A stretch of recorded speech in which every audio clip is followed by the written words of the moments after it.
Nessa aula a gente vai falar um pouco da importância do contador na abertura e legalização das empresas. A legalização de uma empresa é um processo burocrático e que precisa ser bem conduzido pelo contador. O primeiro passo para se legalizar uma empresa é fazer a consulta prévia de local. Então, a gente precisa fazer a consulta prévia de local e eu vou falar um pouco sobre consulta prévia de local. A consulta prévia de local consiste em uma autorização da prefeitura para funcionamento de uma empresa em determinado endereço. Então aqui a gente vai solicitar à prefeitura, vai informar o logradouro se é uma sala comercial, se é um escritório, se é uma loja, se é um galpão. E a gente vai informar que tipo de empresa que vai funcionar nesse local. E aí a prefeitura que vai dar o ok ou não se aquela empresa, se aquela atividade pode exercer as funções dela, as atividades econômicas dela naquele endereço. Então, assim, o primeiro passo é fazer a consulta prévia de local, onde a gente vai informar lá, nessa consulta prévia de local, o endereço, todas as atividades que a empresa exerce, fazer também, informar se vai ter atendimento ao público. Às vezes a empresa não tem atendimento ao público, é simples escritório, pode existir o caso de você legalizar uma empresa dentro de uma residência. E aí dentro de uma residência você não vai atender cliente, você não vai ter estoque de mercadoria, vai ser apenas um simples escritório ou um ponto de referência. Então isso tudo você deve informar aqui na consulta prévia de local. Vai informar se é uma loja, se é um galpão, enfim. Feito isso, a consulta prévia de local foi aprovada? Ok. Consulta prévia de local aprovada, você tem a autorização da prefeitura para iniciar o processo de abertura da empresa. Você precisa definir com o seu cliente o nome da empresa dele, o nome empresarial. Porque você vai pedir para ele 3 opções em ordem de preferência para ele de nome para a empresa dele. Porque pode ser que a primeira opção que ele deseja legalizar a empresa, pode ser que já exista uma outra empresa já registrada, e aí ele não vai conseguir, não vai poder também registrar essa empresa.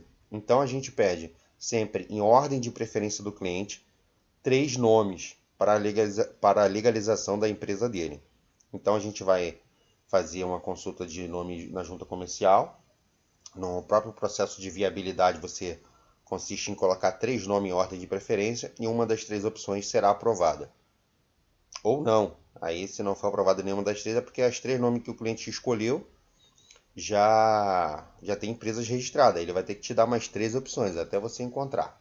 Beleza, feito isso, você tem a consulta prévia de local, você tem o nome empresarial definido, você precisa definir a natureza jurídica.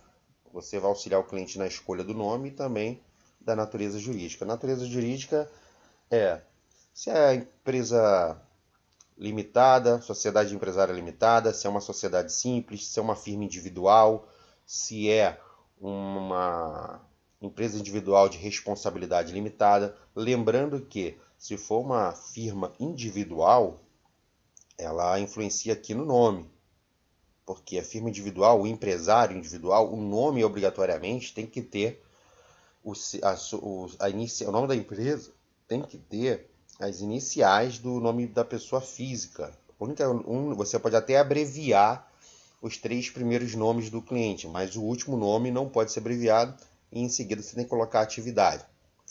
Então, basicamente, exemplo aqui, WCR Contabilidade. Para quem não sabe, meu nome é Wellington César Ribeiro. E não é porque é firma individual, não. A minha empresa não é firma individual, o nome da empresa é uma empresa limitada, mas poderia ser, porque eu tenho as iniciais do meu nome. Eu só não poderia abreviar aqui o Ribeiro. Então eu poderia colocar WC Ribeiro Contabilidade. Não é o caso, mas eu estou dando só um exemplo. Então aqui definir a natureza jurídica, definiu contrato social, requerimentos de empresário. Então, assim, se é um contrato social de uma firma em sociedade empresária limitada, ao definir aqui, você tem que registrar esse contrato, se é uma sociedade empresária limitada, na junta comercial. Então, sociedade empresária limitada, o empresário, o requerimento empresário, deve ser registrado na junta comercial. Agora o cliente optou, a situação do cliente ele é uma sociedade simples. Sociedade simples, o registro é em cartório, no registro civil das pessoas jurídicas. Então, ao definir aqui, você também define onde vai ser registrado o contrato social, tá bom? E o próximo passo é a elaboração do contrato. Elaboração e registro do contrato social. Como eu falei ali, vai depender da natureza jurídica onde você vai registrar. O requerimento de empresário é para as firmas individuais, para o empresário individual, tá certo? Vai fazer também o enquadramento das microempresas e empresas de pequeno porte. Isso aqui é muito importante, mas é muito importante. Eu vou dizer uma coisa para você. Quando você está legalizando uma empresa, se você fizer a declaração de microempresa ou o enquadramento de empresa de pequeno porte, você pode fazer com que seu cliente economize um dinheiro na abertura da empresa. Por quê, pessoal? Uma vez que uma empresa está enquadrada na condição de microempresa ou empresa de pequeno porte ou optante pelo Simples Nacional, ela está isenta da assinatura de um advogado no contrato social. Então, se você não faz esse enquadramento aqui, esse enquadramento é gratuito, ele é um formulário que você vai preencher e vai dar entrada juntamente com o seu contrato social. Se você não faz isso, você obrigatoriamente está aumentando o custo do processo de legalização do seu cliente. Por quê? Se você não enquadra a empresa dele como microempresa ou pequeno porte, ele vai ter que pagar também, além do contador, um advogado para assinar o contrato social. Então, vale ressaltar que você precisa, na abertura da empresa, fazer o enquadramento de microempresa ou o requerimento de empresa de pequeno porte. E o que define microempresa e empresa de pequeno porte é o faturamento, 360 mil para ME, 4,8 para EPP. A gente vai falar isso mais na frente. Registro do CNPJ. Então, registrar o CNPJ, você vai fazer o documento básico. Esse documento básico é feito na rede SIM, através da internet. Você preenche todos os dados da empresa, todos os dados dos sócios, o responsável. Porque assim, o responsável na Receita Federal, a empresa pode ter 10 sócios. Somente um sócio vai ser o responsável na Receita Federal. O quadro social aqui dentro do CNPJ vai constar todos os sócios, porém, você precisa informar um que vai ser o responsável. Se a Receita Federal precisa falar com uma pessoa responsável por essa empresa, ela procura quem? E você vai identificar uma dessas pessoas para ser o responsável perante ao CNPJ. E essa decisão, não é, na verdade, não é sua, é do seu cliente. Você vai passar essa informação para ele. Olha, vocês são sócios, mas eu preciso colocar um perante o CNPJ responsável. E aí eles vão definir quem eles gostariam de colocar. Tá bom? Prefeitura. Aí a gente vai para o próximo passo, a prefeitura.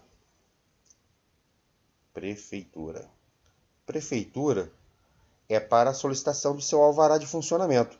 Depois que você tem o contrato social registrado ou o requerimento de empresário para firma individual, o enquadramento de microempresa, você tem um CNPJ, você vai na prefeitura solicitar o seu alvará. Em algumas cidades já é feito o processo totalmente automático, porque está integrado com a junta comercial.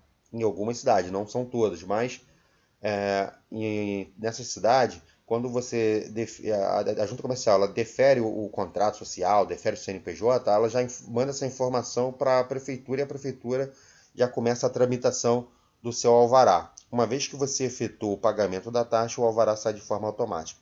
Se não for assim no seu caso, na sua cidade, você precisa ir na prefeitura com a documentação da empresa já registrada, o contrato, CNPJ, e fazer lá o procedimento para a aquisição do seu alvará de funcionamento e a inscrição municipal, que é interessante porque você vai precisar dela para a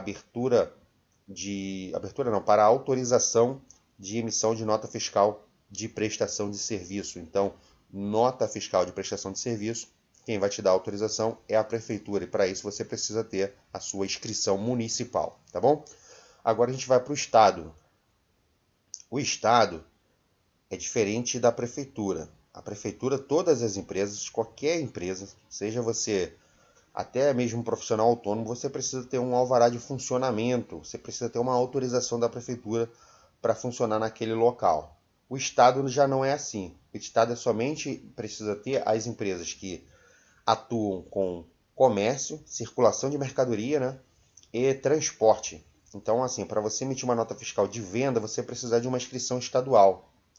Para você ter o conhecimento de transporte, você vai precisar de uma inscrição estadual. Então, assim, quem libera essa autorização é o Estado. O imposto devido sobre circulação de mercadoria é o Estado que recolhe, é o ICMS. E prestação de serviço é a Prefeitura. Então, assim, é de responsabilidade da Prefeitura a autorização da nota de prestação de serviço e a autorização do Estado para as notas de circulação de mercadoria. Vigilância sanitária. Em alguns casos, algumas atividades precisariam também ter a licença sanitária. Aqui no Rio de Janeiro, depois da simplificação do processo de vigilância sanitária, algumas empresas, mesmo que não tenham nenhum tipo de atividade relacionada à parte de saúde, não tem nada relacionado a alimento ou medicamentos, enfim, também precisariam ter também o processo de licenciamento sanitário. Exemplo, escritório de contabilidade. Não tem nada relacionado à saúde, a atividade, não tem nada relacionado a alimento, mas precisa ter o seu licenciamento simplificado sanitário e pagar a sua taxinha anual de vigilância sanitária e outras atividades. O contador deve fazer o estudo tributário e orientar o cliente a melhor forma de tributação, identificar as atividades que são permitidas pelo regime do Simples Nacional. Por que isso? Uma vez que você terminou de legalizar a empresa, você tem lá já toda a documentação, você precisa definir qual é a opção tributária que você vai escolher para aquele cliente. E você vai fazer um estudo tributário com base na projeção do faturamento do cliente. Uma vez que se é uma empresa nova, você está legalizando essa empresa, você não vai ter o faturamento dele. Então você vai pedir ao seu cliente uma projeção do faturamento que ele acredita que vai faturar nos próximos 6 meses, uma projeção de faturamento. Com base nisso e também na quantidade de funcionários que ele vai ter, você vai fazer um estudo tributário. E esse estudo tributário você vai dizer para o seu cliente qual é a melhor opção tributária para ele. Se é lucro presumido ou Simples Nacional. Eu não vou falar de lucro real porque nem eu trabalho com lucro real na minha empresa e eu oriento a você que está iniciando também não atender as empresas do lucro real, certo? Então você vai definir para o seu cliente se a melhor opção para ele é o lucro presumido ou o Simples Nacional. Lembrando que se a opção for do Simples Nacional, antes de dar essa opção para o cliente, você deve identificar se a atividade dele é permitida ou não. Permitida no regime do Simples. Identificar se a atividade é permitida no regime simples. Por quê? Nem todas as atividades são permitidas. Não basta você querer estar dentro do Simples Nacional. O Simples Nacional, para alguns casos, é muito vantajoso, mas não são todas as atividades, não são todas as empresas que podem se enquadrar. Isso vai depender da sua atividade econômica. E o Código Nacional de Atividade Econômica você identifica no CNPJ. Está lá, Código Nacional de Atividade Econômica, o CNAE. Aquele código é o que você vai identificar se a atividade é permitida ou não se enquadrar no regime do Simples Nacional, tá bom? Aí, feito isso, você definiu para o seu cliente o quanto de imposto ele vai pagar, qual é a forma de tributação que ele vai... Na verdade, você informa para o seu cliente, olha, optamos pelo Simples Nacional ou pelo lucro presumido. Você deve informar o cliente, uma vez que a empresa está legalizada, o percentual de imposto que ele começará pagando. Isso é muito importante. Por quê? Vejamos que o cliente, você definiu ali com o cliente, você fez um estudo tributário e identificou que o Simples Nacional ele é mais vantajoso para o cliente. E o Simples Nacional ele tem uma tabela progressiva. Então não é aquele percentual inicial que ele definiu que vai ser, não é um percentual vitalício, não é aquilo ali para sempre. Então ele tem que identificar que até o seu faturamento, até um determinado valor de faturamento nos últimos 12 meses, vai ser um percentual. Se ele passar daquele valor, vai ser um outro percentual. E isso vai depender também do anexo do Simples que a empresa do cliente vai estar enquadrada. Isso quem vai fazer esse estudo tributário e esse estudo do Simples é você, contador. Você vai identificar esse percentual e vai passar para o seu cliente. o ideal é você enviar para o cliente também a tabela do Simples Nacional, a tabela do anexo dele, que aí ele tem esse controle, porque ele não pode estar em mente que ele vai pagar, por exemplo, sempre um percentual e no próximo mês ele já estoura a primeira faixa do Simples, já vai para um outro percentual e aí você pode quebrar lá o fluxo de caixa do cliente, pode dar algum tipo de problema porque ele está esperando pagar um percentual e na verdade no próximo mês ele já estourou a primeira faixa do Simples, já é um outro percentual. Lembrando que o Simples Nacional não é o faturamento anual, é o faturamento dos últimos 12 meses. Tem muita gente que confunde. Então, assim, você não vai pegar o faturamento de janeiro a dezembro. É o faturamento, se a empresa abrir em agosto, é de agosto, perdão, a o próximo período. Seria de agosto a julho do outro ano. Sendo que para você ter esse controle de faturamento, você vai precisar acompanhar com a tabela do anexo do cliente, porque assim, cada atividade tem um anexo. Então assim, a empresa que é indústria, ela está enquadrada dentro de um anexo no Simples. A empresa que é comércio, ela está enquadrada em outro grupo dentro do Simples. A empresa prestadora de serviço, construção civil. Então, cada atividade, ela está enquadrada em um anexo do Simples Nacional.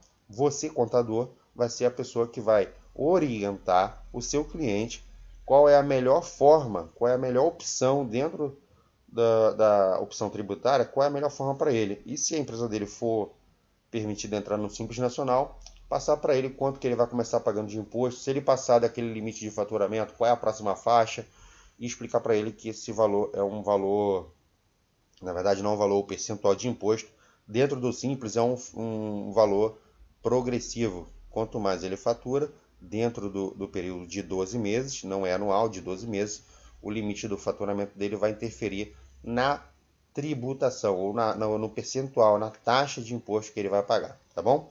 Bom, encerramos por aqui. Até a próxima.